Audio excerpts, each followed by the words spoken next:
Hey babes, welcome back to my channel. Happy New Year. I literally cannot believe it is 2025. I have so many videos planned for you guys. I want to start off the year strong with a 2025 updated makeup routine because I haven't done one in so long. I am so sorry. But if you want to know how I achieved this look, what new products I'm using, plus some of my oldies but goodie products that I'm using, please stay tuned. Don't forget to like, comment, and subscribe so I can become your fave. And let's move forward with the video.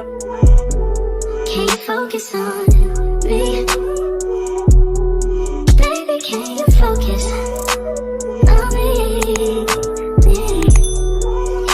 Hey babes, alright, so let's go ahead and jump right into the video. So I've already washed and prepped my face, so now I'm going to go into prepping my face for my makeup. So I'm going to go over the primers that I've really been loving since I last did this video. I'm going to start off with the Milk Poreless Eclipse primer. I love this primer. One of the reasons why I love this primer so much is the fact that it hides your pores. It's literally an instant filter, and it also keeps you matte.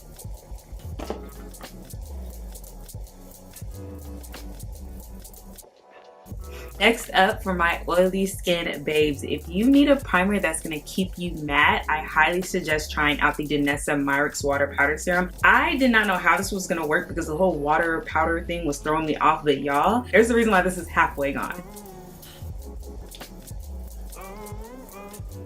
Okay, now that we have already prepped and primed our face, now we're going to go in with foundation. Y'all, the foundation that I just I feel like just completely took over 2024 for me, although it wasn't released in 2024. I don't believe it was. I believe it was released a while ago, but I just never tried it until last year. So the Makeup Forever HD Skin Foundation. This is becoming a staple. Whenever I do my makeup, I always find myself reaching for this. I love the shade. I love the consistency. I love how it dries down.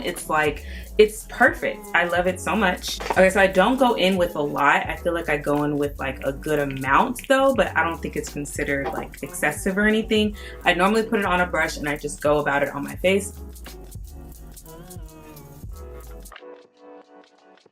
Okay, so this is my face with the foundation on. Like I said, I love the shade match on this foundation. I just feel like it's literally perfect to what I'm looking for. Even with my undertones, I just feel like it's a perfect match. Also, outside of that, I just love how the foundation performs. Like I'm telling you, if you are in need of a good foundation and you want to try out one, check out the Makeup Forever HD Skin. I promise you will not be disappointed. So after my foundation, then I go in with my concealer. So I am still stuck on Juvia's Place's very first concealers that they launched. I love this concealer. I use it in the shade 5. I try to use something that's a little bit not as bright as my first layer and then go on with a brighter for my second. So as my first layer, again, I'm just going to be using the Juvia's Place.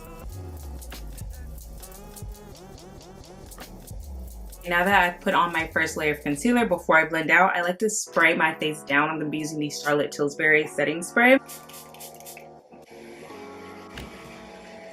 And honestly, I can't remember what I used when I last did an updated makeup routine, but y'all, I am a powder puff girl to blend out my concealer. I try to use a brush. I've obviously used a blender, but something about like these puffs make it so much easier. I don't know what it is. I don't know why. I don't know what the science is behind it, but I just keep reaching for this powder puff. I don't know what it is, y'all, but let me know down in the comments what y'all like to use. But me,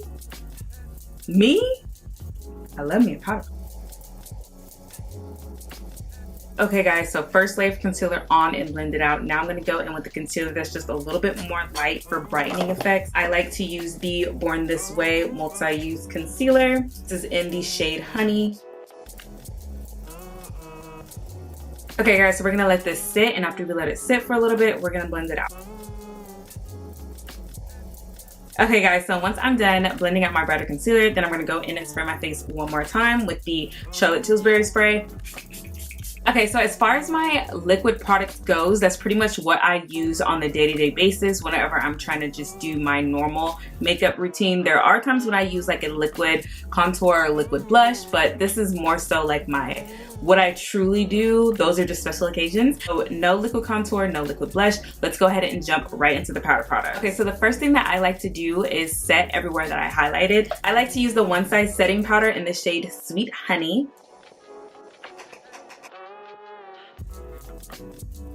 Okay, so I have the first layer of powder on, which was just the one size in Sweet Honey, and I'm just using that and set my highlighted areas before I bake. So now that I've done that, now we can go into baking. I have been using this powder. This is the same powder that I used the last time I did my makeup routine. It is the Huda Beauty Baking Powder in the shade Blondie. Okay guys, so eyelashes are on, but we're still gonna continue to bake. I'm gonna go ahead and do my powder contour and my powder blush. So I have been using an oldie but a goodie, y'all. I don't know what's been going on with me these past couple of months. The Golden Hour by Tammy by Revolution, which is very old. Don't judge me. It's just so good for my skin tone. Like, it's just, this shade, I don't know what I'm gonna do when she runs out. I love her. Like, I love her down. And then we're gonna go ahead and contour the rest of our face. And then to set the rest of my face that doesn't have any highlighting, which is basically my jaw, I'm just gonna take the Sephora Collection Microsmooth powder in the shade 85. Okay, so now let's get rid of this baking powder. Now we're gonna go in with our powder blush. I have been really loving the Juvia's Place powder blush. I have it in the volume 5 shade, and I just like, a little goes a long way, which is why I really love the Juvia's Place blushes.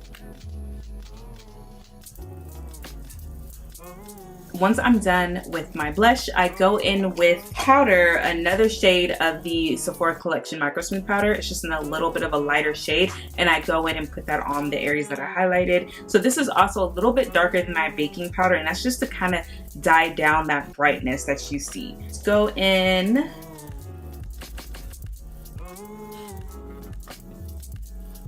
So then for my last final steps, I like to go in and use my different sprays. So I'm gonna use my Charlotte Tilbury spray one more time. Then, y'all, I've really been liking this Loreal Infallible Me. I've really been liking this. This is a really good drugstore finishing spray. Like, if you need a spray to finish your makeup, a setting spray that you're gonna use at the end of your makeup routine, and you want something that's drugstore, try this one. But first, we're gonna go with the Charlotte Tilbury, and then we're gonna go in with the Loreal. Once you go in with your final spray, you don't have to do this, but since I am an oily girl and I get oily rather quickly, I go in again one more time with some powder. Okay, and I wasn't gonna include lips, but really quickly, because it's considered my makeup routine, something that I always use is the Juvia's Place's lip liners. These are my favorite. They are so chocolatey, so deep, and if you are of a darker skin tone, it's gonna show up beautifully on your skin. Hey babes, okay, so this is my finished look. This is my updated 2025 makeup routine. If you are still watching, thank you so much from the bottom of my heart. Don't forget to like, comment, and subscribe so I can become your fave, and I'll see you in my next video. Bye. Can't focus on me.